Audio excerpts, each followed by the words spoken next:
Hey everybody, this is Mrs. Bunger, your school counselor, and I am here today to talk to you guys about sexual harassment and bullying. So a lot of you might be thinking, especially some students that were here last year, why are we having this talk again? Haven't we learned about bullying in elementary school? Didn't we hear this talk last year? But this is something that we feel like is important and something that we need to discuss and have these class meetings with you guys every year and talk about. And then we also add this component about sexual harassment into our conversation when we're talking about how we treat others, bullying, conflict, and what sexual harassment is. And we do this talk every year, not only just because we're required to, but because it's an important topic that we know we need to speak about because it impacts all of us. We also know that it happens all the time. We do our best to take care of it, to address it when it happens, but we know that it does happen. I know all of you guys could recall a time maybe when you've heard about bullying happening to you, or you've heard about harassment happening to somebody else. And it impacts us all, and it affects our school culture. That's why we talk about it every year, and we do our best, and we don't stop addressing it because we know how it impacts our school. The first thing we always go over when we start talking about this is what is sexual harassment, because this one's a little different than when you're in elementary school and you talked about bullying and bullying behaviors. When we talk about sexual harassment and you define it, that means, like, what does it mean? The first thing it has to be, for something to be sexual harassment, it has to be unwelcomed, and it can be verbal, it can be visual or physical. And this makes the person that it happens to feel uncomfortable or unsafe. And we talk about these things because if we allowed sexual harassment to go on in our schools or in our classrooms, it would create a hostile environment where nobody felt safe and nobody felt like they could learn. And what makes up that hostile environment? If we're talking specifically about sexual harassment, for it to be sexual harassment, number one, it has to be based on the person's sex. It must be unwelcomed by the victim, the person that it happens to, meaning they did not want that to happen. They didn't like it. It also then must be sufficiently severe or pervasive. Those are big words. That means either it's bad enough, that whatever happened was really a severe enough incident, meaning a bad enough incident, or pervasive means it's happening over and over again over time, meaning maybe if it just happened once and it stopped, it wouldn't be a big deal. But because it keeps happening over and over and over again, then it could meet the criteria of sexual harassment. So the reason why we talk to you guys about this every year is because knowledge is power. And we want everyone to be aware of this, to be reminded of what it is, because we adults work hard on it, but it takes everybody in Eisenhower Middle School to help us combat that so that this school feels like a place where everyone can learn. Another thing that we always want to talk to you guys about is bullying versus conflict, because there is a difference, and we do know that both happen. Remember, conflict happens when there's two people that don't see eye to eye about something, and conflict is very natural and a part of relationships. We don't always see eye to eye. We disagree. Sometimes we even argue. That is a conflict. Bullying, however, is when there's a negative behavior with an imbalance of power that's happening, meaning maybe it's one person against many other people, or one person has more control over the situation. But there has to be that imbalance of power happening for that to be considered as bullying. Now, remember, like I talked about before, there are three different ways that somebody could be sexually harassed or bullied. That's physically, verbally, or visually. We're going to go over all three of those. The first one is physical bullying or sexual harassment. And the picture here kind of sums up, this is the best example that you could probably see. The easiest one to pick out, this is sexual harassment. And you can see because the girl doesn't like the behavior, she's turned away from the boy, he's blocking her way. and it is unwelcomed behavior. She does not like it. The other examples up here, again, could be considered sexual harassment. Remember, again, this means that this person doesn't like it happening to them. They didn't want it to happen. They told them to stop, and they did not stop. Those are examples of physical sexual harassment. Verbal harassment or bullying can be any of these things that are listed here: threats, insults, comments, inappropriate jokes. A lot of times people will say, oh, just playing around, I was just kidding. But if the person doesn't think that it was a joke or funny, it's not a joke, it's bullying. Or if it's based on somebody's sex and it's unwanted, that can be sexual harassment. If somebody has told you to stop and you continue, then that falls into that criteria of either sexual harassment or bullying. Visuals harassment. We see a lot of this as well that we work with students on. It can be just staring at things, inappropriate pictures, sending inappropriate pictures, asking for inappropriate pictures. It can be inappropriate gestures or movements in the hallways or in class. It could also be making inappropriate or threatening videos towards someone. And remember, this can happen to anyone. Girls can sexually harass girls. Guys can sexually harass guys. A girl can sexually harass a guy. It can happen to anybody. Unfortunately, a lot of times, I don't want you guys to feel like I'm saying that social media is bad. I have an Instagram account. I have a TikTok account. I have a Snapchat. And they're great things. But a lot of times we have conflicts that start and go to a whole different level on social media. If you are not getting along with someone, if you don't like them, you should not be messaging them. You should not be pulling them into a group chat with others. You should not be sharing pictures of them. This is just always going to lead to some kind of either harassment or bullying, or it's just not a good idea for you to be a part of. If someone tries to pull you into that, you need to think to yourself, should I be involved in this? Do I want to have consequences if an adult finds out about that? You also have to remember that you cannot take these things back once they're out there. Once you said that, once you sent a picture, people can screenshot it, people can save it. And once that happens, it is truly out of your hands.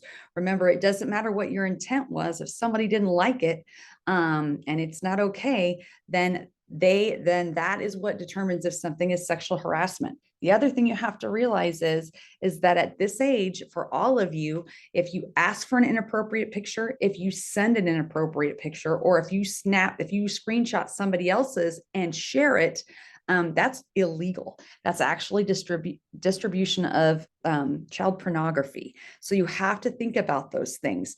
If you get sent something that you didn't want, then you just have to make sure you let an adult know, they see it, and you delete it. You cannot send it on. You cannot show it to others at school. Again, those things aren't just wrong. They couldn't just be defined as bullying or sexual harassment. It's also illegal. I know most people would not want their phone or their iPad or electronic devices seized by even the police, or a caregiver coming up and taking your phone because of some inappropriate comments that were made, or videos or photos that are shared. So something that I know that really, guys, 95% of you do a great job with this. 95% of you do an awesome job and don't have any problems with your social media. But we always want you to just be ready and prepared and know what you shouldn't get yourself into, what should never be asked of you, and just how you need to be a good student and think of others when you're online. Even if you don't like them, then you really shouldn't be interacting with them on your social media accounts. So just before you are posting anything, just before you're going to make a TikTok, you need to think about those kinds of things and think to yourself, would I be okay if an adult saw this video? Would I be okay would I get in trouble if somebody saw this? Because if it's something that you can't, I even have to think of that to myself before I post something, before I snap something. I think to myself, would I be okay if Mr. Martinez saw this? And if the answer is no, then I don't post it, because I don't want to lose my job. So you have to think about those things before you send something on, before you make it, because once it's out there, it's truly, you can't take it back. And then, like I said, again, we're not just talking to you guys about this because it's against the law. It's because it's wrong. Okay. And it's not okay. And it just totally breaks down our culture here at Eisenhower if we allow it to go on. So yes, it's against the law. Yes, you can get in trouble, but also it's just wrong and it's not okay to do. And we all know that we have to hold ourselves to a higher standard, meaning we're better than this. And we don't have to be a part of it. And remembering that it can happen to anyone. So you just have to continue to always think about your behavior, reflect on things that maybe you've done in the past that you're like, I shouldn't have done that. And think about those things. So moving forward, you're not a part of them. Because remember, it doesn't matter what your intention was. It's how that person takes it. And that's how we see if something is sexual harassment or if something is bullying. Because you have to pick up on people's signals. Most of the time you can tell, especially in person, if they look uncomfortable, if they've asked you to stop, if they've said it's not okay, if they're giving you those cues, then you need to stop what you're doing. If you know things are going on and things are being said that are wrong, you need to not be a part of those things, because we hear all the time in the office, I was just playing around, I was just kidding. They know that it's not a big deal. But you don't always know that. Maybe yesterday it was funny, but today it's not, and they don't like it. So that's why you just can't start in the first place, because it's not your intent that makes something bullying or makes it sexual harassment. It's how it is perceived or how it's taken by the victim. And we do our best here at Eisenhower. Anytime that we know about things that are going on, we are going to investigate it. It's not a joke for us. And it's something that we are always trying to work on. But again, we have to have your helps, because adults can only do so much. And that's why we rely so much on our students.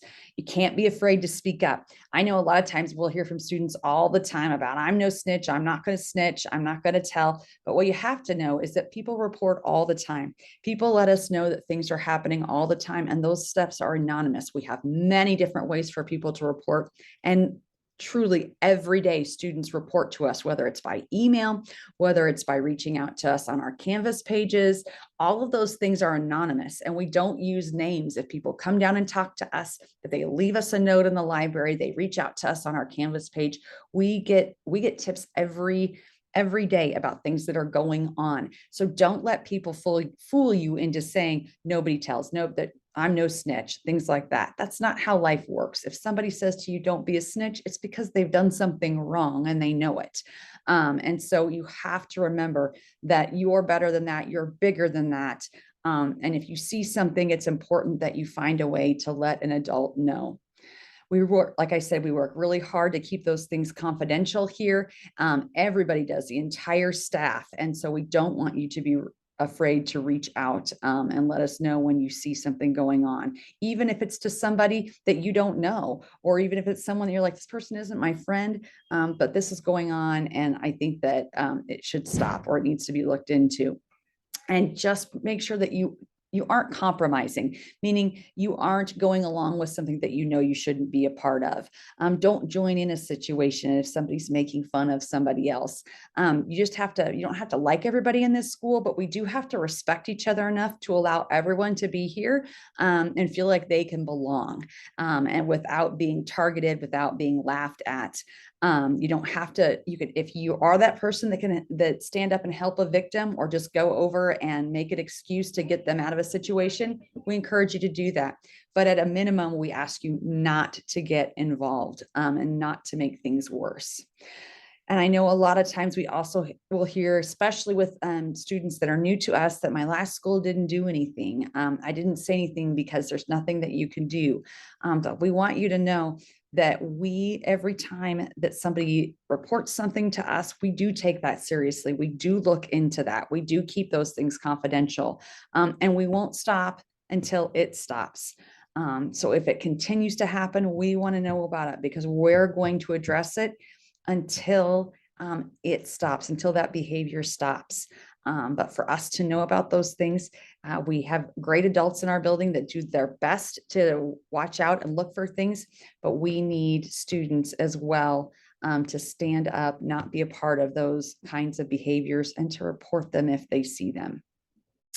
You guys have been a great audience today. I know this is a pretty serious conversation and a long talk for me to give, but it's also very important. So I appreciate you guys listening to this today and just talking a little bit more with your advisory teachers about this.